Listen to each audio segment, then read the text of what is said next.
China lanza un mensaje contundente, es más, yo diría mortal, anunciando prácticamente la muerte de Estados Unidos como el gran hegemón, como el gran imperio. Quiero que usted escuche detenidamente el mensaje que da al mundo a través de uno de sus periódicos más importantes. China da este mensaje y de su reconocido editor en jefe. Muy importante escuchar cada palabra, que aquí las vamos a analizar. Soy Roberto de la Madrid y esto que es suyo, Detrás de la Razón.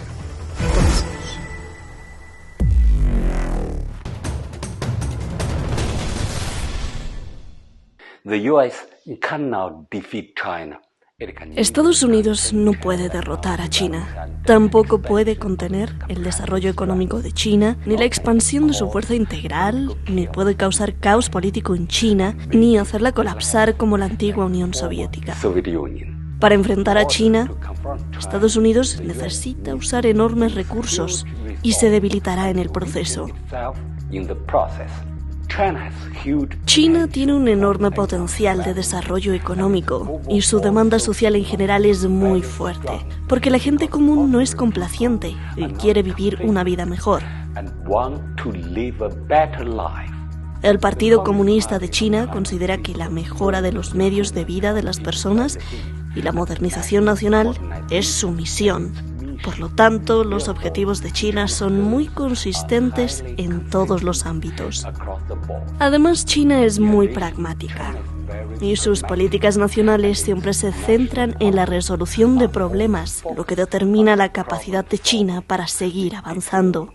Estados Unidos no tiene el impulso de China para desarrollarse y carece del espíritu de buscar la verdad a partir de los hechos. Definitivamente no podrá competir con la velocidad de desarrollo de China. La estrategia de Estados Unidos para contener a China ha promovido en gran medida la unidad política de China y ha aumentado el prestigio del partido.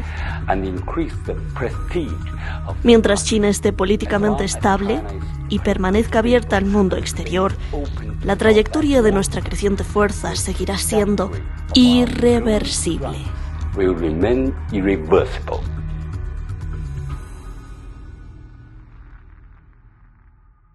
Ahí está el documento. Muchísimas gracias al equipo de Detrás de la Razón y muchísimas gracias, como siempre le digo, a usted, que es el principal protagonista. No se crea nada de lo que le dicen, tampoco aquí. Aquí estamos solamente para ofrecer elementos y usted decide qué tomar, qué no tomar, pero sobre todo estamos para promover el pensamiento crítico, que eso es lo más importante. Vamos directamente con nuestros invitados como siempre, de lujo, grandes personalidades. El profesor de RI, usted lo conoce muy bien, ahora además lo felicito con pues ya miles y cada vez más miles de seguidores en la red o en la internet.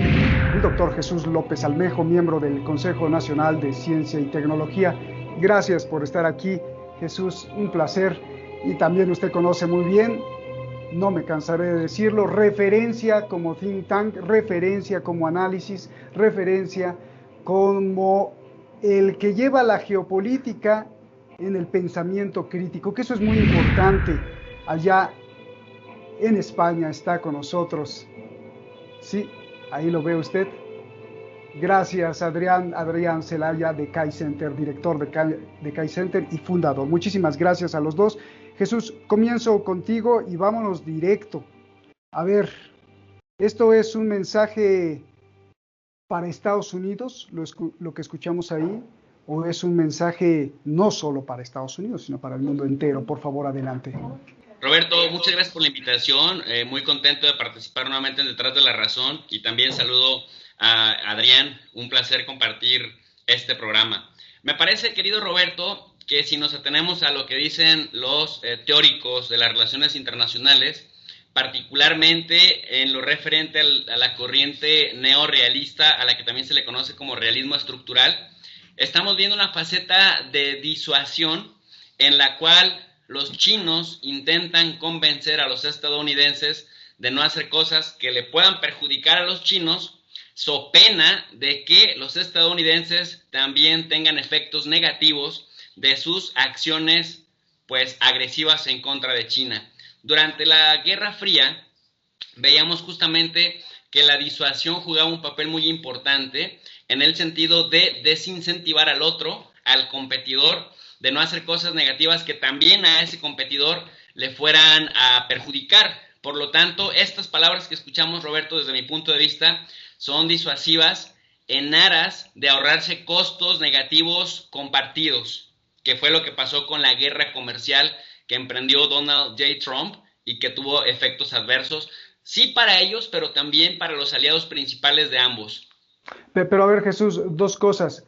¿Realmente esta disuasión sirve? O sea, estás poniendo en primero o segundo lugar, o en los primeros lugares, la disuasión discursiva, narrativa, como un arma mucho más eficaz, o como una gran arma, si no es más eficaz, ya sea militar o de estrategia comercial o financiera. O sea, simplemente sirve eso. Y dos, entonces quiere decir que China pues también está exagerando y está utilizando retórica, lo cual no, si fuera tan poderosa pues no tendría que estar haciendo esto, ¿no? Simplemente pues, que se hunda solo Estados Unidos. ¿Para qué convencerlos?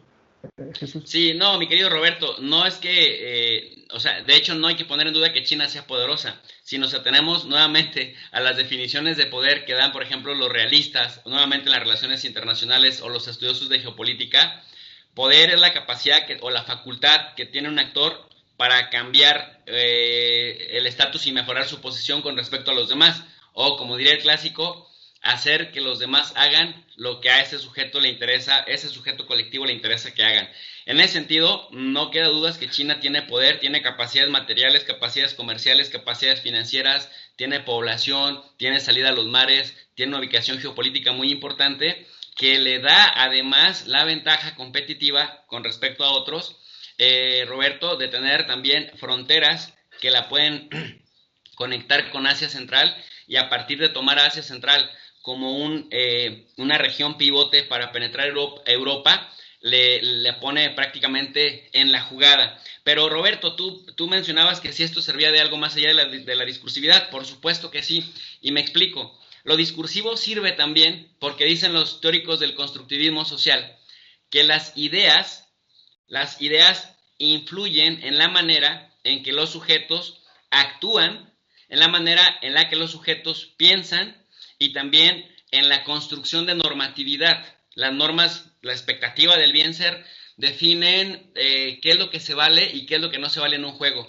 Y en este caso, los discursos nutren a las ideas y bueno, las ideas permean todo lo demás. El hecho de que los chinos manden estos mensajes tienen dos efectos, uno hacia adentro y otro hacia afuera. Hacia adentro es fortalecer la cohesión interna, porque aunque se dice que el gobierno chino es sumamente controlador hacia adentro, lo cierto es que estamos hablando de 1.400 millones de personas y muchas divisiones al interior de China que han orillado de alguna manera al gobierno, al Partido Comunista, de más de 90 millones de miembros, a pues tratar de cerrar esas divisiones internas. Pero no todo se puede con la fuerza, también se necesita discurso y también se necesita simbología. Entonces, hacia adentro es cohesionar y fomentar el nacionalismo que respalde lo que hace el Partido Comunista, y esto es importante porque en las aventuras al exterior, pues los países también tienen ciertas pérdidas, y esas pérdidas se soportan cuando hay convicción por parte de los nacionales que respaldan un proyecto hegemónico hacia afuera. Y hacia afuera este discurso chino sí tiene efectos, primero, querido Roberto, porque hace que los aliados de China tengan confianza en la capacidad que puede desarrollar China para quitarse, digamos, el yugo estadounidense. Sobre todo, muchos países que se han visto afectados por Estados Unidos ven en China una alternativa que pueda de alguna manera, si no reemplazar a Estados Unidos, por lo menos equilibrar, y esto entraría dentro de lo que conocemos como el balance de poder. Perfecto. Gracias por ese análisis semántico, incluso. Gracias. A ver, Adrián, dos preguntas. Primero, ¿qué significa que China hoy lance ese mensaje? Bueno, yo interpreto que significa que China se está colocando en un nuevo contexto. Si nos fijamos en el posicionamiento de China en los años anteriores, bueno, era un posicionamiento que ellos en algún documento interno lo habían de alguna forma verbalizado, que era, sabemos que en algún momento, y esto lo decían así, en algún momento van a venir a por nosotros. Entonces tenemos que intentar que esto sea lo más tarde posible. Decían, bueno, tenemos que intentar desarrollar el país de la forma más discreta posible.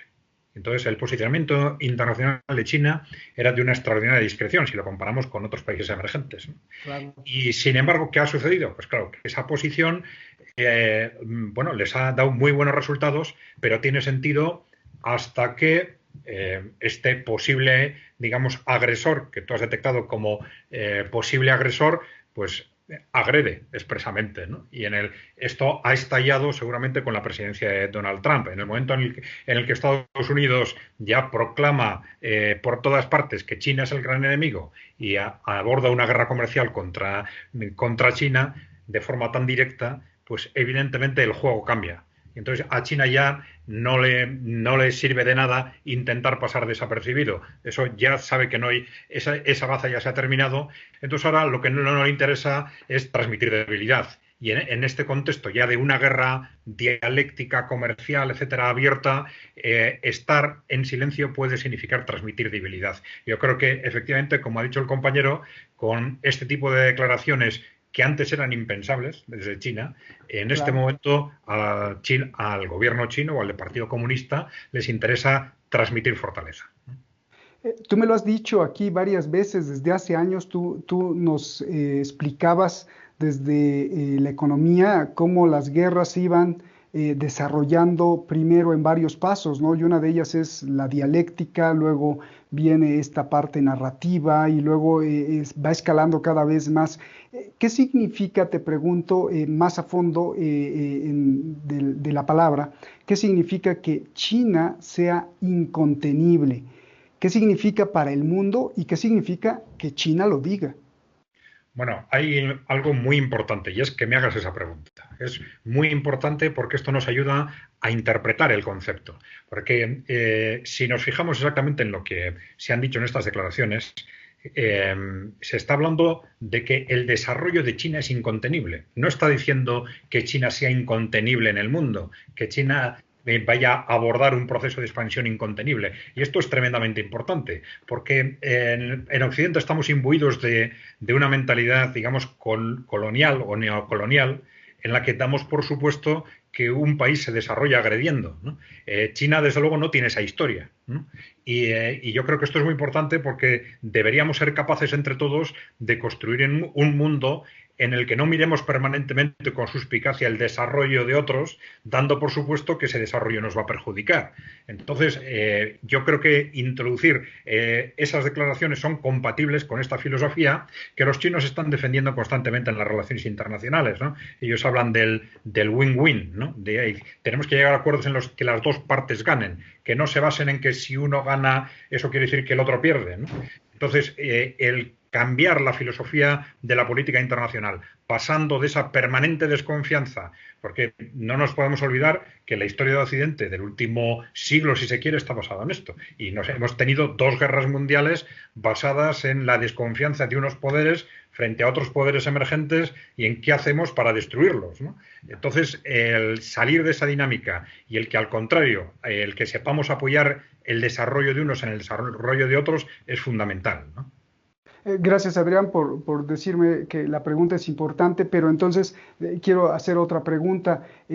Probablemente, te pregunto, estamos en el cambio, ahora sí, en el cambio, en el abismo, en la coyuntura en donde cambia el modelo, un modelo que depredó terriblemente con violencia, promovido sobre todo por Estados Unidos y quizá su herencia colonial británica, por otro modelo que yo no sé y que tú me lo vas a decir, porque lo que estabas diciendo es muy interesante de cómo la perspectiva occidental ve hacia China y desconfía, porque obviamente pues ellos creen, como son colonialistas, creen que van a hacer lo mismo, pero tengo algunos amigos alemanes, y eso tú me lo corroborarás, en Berlín, en Múnich, donde están sin trabajo, y me dijeron, vinieron los chinos compraron la empresa alemana de tecnología alemana, despidieron a la mayoría, se quedaron unos chinos al mando y ahora son los chinos los que gobiernan esa empresa. Y así está sucediendo con varias partes. En España, pues los productos españoles están viéndose afectados. En Argentina, en México, bueno, en México hasta la Virgen de Guadalupe está hecha en China. Que ves ahí, porque entonces muchos empresarios hispanohablantes se están quejando que tienen que cerrar su empresa porque no pueden competir contra las empresas chinas, y entonces esto va a generar te pregunto, otro nivel de dominio, aunque no sea militar y depredador agresivo como el Estados Unidos. Sí, bueno, vamos a ver. Evidentemente no estamos hablando de una dialéctica en la que haya unos países buenos y países malos. Entonces, todos los países, todos los pueblos son buenos, en mi opinión, y todos los gobiernos son arriesgados, ¿eh? Entonces, el que haya balances y que haya contrapoderes siempre es importante. Pero claro, en esa dialéctica hay algo muy importante, y es que nos estamos continuamente quejando de China, no solo de China, pues por unas razones de China, por otras de Rusia, por otras de Irán. Nos quejamos en Occidente constantemente de los países emergentes, intentando proyectar hacia el exterior nuestros problemas. Es decir, Europa y Estados Unidos están siendo progresivamente marginados en el mundo, fundamentalmente por sus problemas internos, no tanto en ese cambio de posiciones. Evidentemente hay muchas cosas que China ha hecho muy bien, pero hay muchas otras que Occidente ha hecho muy mal. Y entonces podemos hacer dos cosas en Europa y en Estados Unidos, fundamentalmente. Podemos, ante esa situación, dedicarnos a ver problemas en el exterior, atacar a los que nos están superando, o bien analizar en serio por qué que estamos quedando atrás y qué es lo que tenemos que cambiar de todo eso que hemos estado haciendo mal y que no hemos sabido abordar, porque seguramente ahí está fundamentalmente la razón de este cambio. Es decir, de una serie de problemas estructurales que Occidente ni siquiera ha abordado, que se convierten en problemas fundamentales porque se imaginan y por qué se marginan. Y hay algunos de los comentarios que se han hecho en estas declaraciones, yo creo que andan relativamente acertados. Es decir, yo creo que hay una cuestión de fondo en esto, y es el posicionamiento de las clases políticas, porque independientemente de las ideologías, etcétera, en China y en los países emergentes en general, sí se contempla sí se ve con más o menos claridad que en conjunto las clases políticas están trabajando por su gente. Están trabajando acertadamente o no, se equivocarán o no, mientras que esto no sucede en Occidente. En Europa y en Estados Unidos tenemos clases políticas que hace mucho que se han olvidado de los intereses generales y que están trabajando de forma continua para grupos de intereses, ¿no? Entonces, y que como consecuencia de esto hay una dialéctica en Occidente que es capaz de olvidarse de los problemas de fondo. Esos problemas continúan, se van agravando y nadie hace absolutamente nada. Y de pronto empezamos a buscar enemigos externos para explicar una pérdida de posiciones que responde fundamentalmente a lo mal que hemos gestionado en nuestros propios países en las últimas generaciones. El cambio ha sido muy radical desde los años 70-80 y desde entonces entramos en una deriva, digamos, de decadencia acelerada, y que en un 95% es exclusivamente responsabilidad nuestra. Bien, al rato te pregunto esto de que van a venir por nosotros, ¿no? A ver, Jesús, dame tu réplica de esto y lo que estaba preguntando. Este modelo que finalmente la otra vez asistí a una tienda de Perú en donde los sombreros que hacían algunos indígenas pues están hechos en China, y ahora he estado recorriendo supermercados y hipermercados en México, y las vajillas que normalmente las hacían las industrias cerámicas de México pues están hechas también en China, y todo está prácticamente hecho en China. ¿Qué va a pasar con tanto desempleo endémico de Europa y de México y de Argentina y de Colombia por favor? Mira, Roberto, yo estoy de acuerdo en lo que dice Adrián, en la mayoría de lo que dice, pero además yo quisiera agregar algo. ¿Qué hemos dejado de hacer en estos países que China sí se ha puesto a trabajar, que China sí se ha puesto a hacer? Ahora, si lo pensamos en un plano todavía, en un plano sistémico, efectivamente no es una dialéctica de países buenos contra países malos, sino de países que en un contexto, ahora disculpa que recurra a las teorías, pero creo que a mí las teorías, lejos de parecerme aburridas y lejos de pensar que no describen la realidad, me parecen enriquecedoras porque es el conjunto de conocimientos acumulados que quienes nos anteceden, que ya vieron, que ya observaron correlaciones, causalidades y que ya observaron frecuencias, pues nos sistematizan para que nosotros podamos echar mano de ellas para explicarnos fenómenos cíclicos que se repiten. Y en este caso, Roberto, estoy muy de acuerdo con lo que dice Adrián del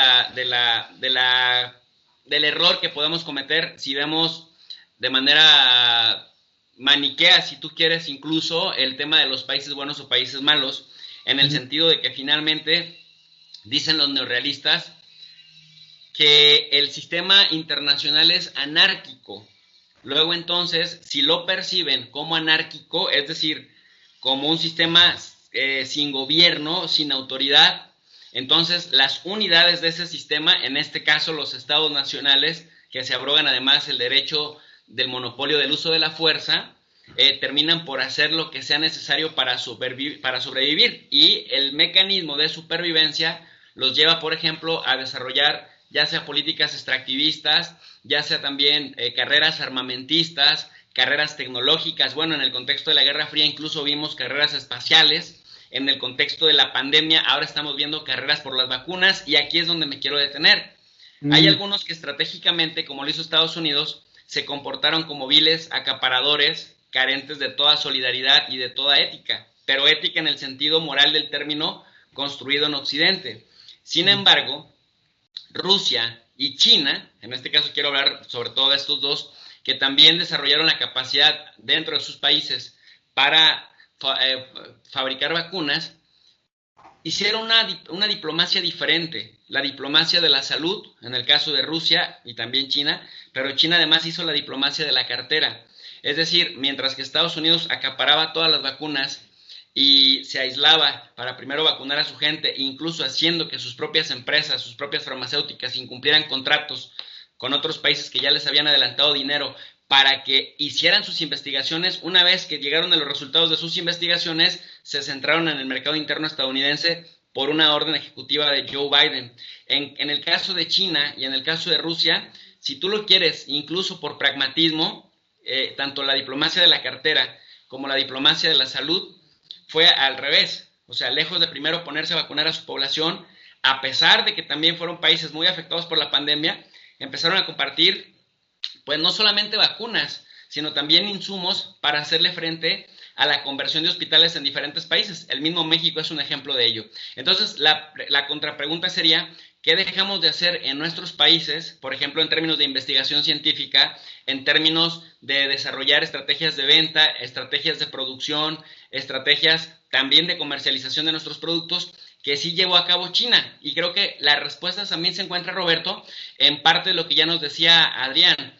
Es decir, nuestros gobernantes, con esta falacia de la democracia a la occidental, que tiene todo menos que el pueblo elija a sus gobernantes, los gobernantes se han enquistado en el poder a través de simulación, a través de discursitos en televisión y en radio con spots ridículos que nada más le hablan a su propia base, y también contemplando desarrollar megafraudes para enquistarse en el poder a la luz de la idea de la democracia.